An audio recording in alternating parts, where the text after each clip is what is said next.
Суретші Шаймардан Сариевтің 80 жылдығына орай мерейтойлық көрме Қос қаламызда өшімілдігін ашты. Елордамызда және оңтүстік Астанамыздағы Қастеев атындағы мемлекеттік өнер мұражайына қойылған көрме суретшінің тың жұмыстарын қамтиды. Көрменің ашылу салтанатына қатысып қайтқан әріптесімнің сюжетіне назар салыңыз. Бояу мен қылғаламды өмірлік серік еткен Шаймардан Сариев көркем сурет өнеріне 60 жылдары келген болатын. Суретшінің жан дүниесі әрқашан талас тартысқа толы еді. Өмір соқпақтарынан сүрінген суретшілермен тарих беттерінен таныспыз. 60 жылғылар аталып кеткен суретшілердің бірі Шаймардан Сариев көзі тірі болса, биыл 80 жылдық мерейтойын тойлар еді. Суреткерлік таланты бір ұрпаққа азық болар суретшінің көрмесі Әбілхан Қастеев атындағы өнер мұражайында өткізілуде. Бұл көрмеге суретшінің 60-тан астам шығармашылығы қойылған. Соның ішінде графика және кескіндемелік туындылары бар. Аталған туындылар өнер музейінің қорынан жеке коллекциялар, соның ішінде Нұрлан Смағұлов, Байтасовтар отбасы, Бейсенов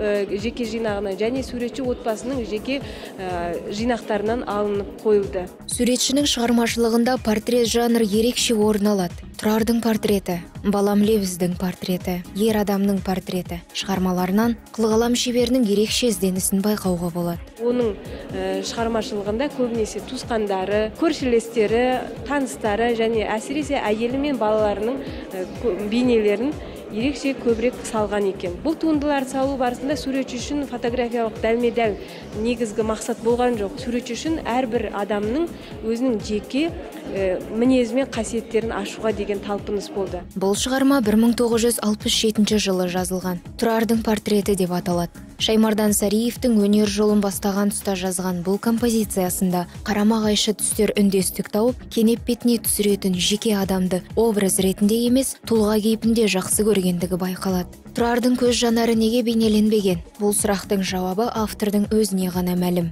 Ал мына портретте суретші Арсен Даутбаевтың жас кезі бейнеленген. Мен көрмен болатын, жеке персональный выставка института. Сонда балалар мені көрмеге алып келген ол кісі. Кәні бұл художник қайда маған тауып берді, қай жерде?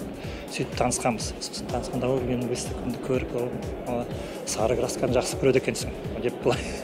Келеге ойласаң, оның ары жылдар өткен сайын, биіктігі алыстаған сайын көрініп тұрады дейді ғой, алыптығы.